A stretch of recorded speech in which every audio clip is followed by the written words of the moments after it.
இதுன்னு வந்து 10 விஷயம் வந்து லீக் பண்ணி கொஞ்சம் கஷ்டமா தானே இருக்கு.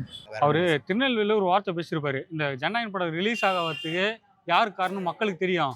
ரிலீஸ் ஆகாம இருக்க யார் காரணம் மக்களுக்கு தெரியும். அவர் பேசினதுலே திருநெல்வேலி தான் அருமையான ம். பேச்சு. பேசுனதுக்கு மறுநாளே இப்போ அந்த படம் லீக் ஆயிடுச்சு. அதான் நான் சொன்னேன்ல, அவருக்கு எல்லா பக்கமும் எதிரி இருக்கிறாங்க. அதை தாண்டி அவர் வெற்றி பெறுவார். இது வந்து விஜய்க்கு ஒரு பாசிட்டிவா இருக்குமா இல்லை நெகட்டிவா இருக்குமா இந்த வீடியோ லீக் ஆனது?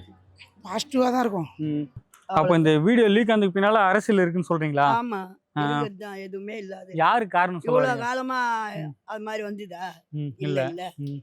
எல்லாம் ஒரு போராம தான். யாரு காரணம்? யாரு வேணாலும் பண்ணிருக்கலாம். ம். நானே கூட பண்ணலாம், நீயே கூட ம். பண்ணலாம். பேரெல்லாம் சொல்லக்கூடாது.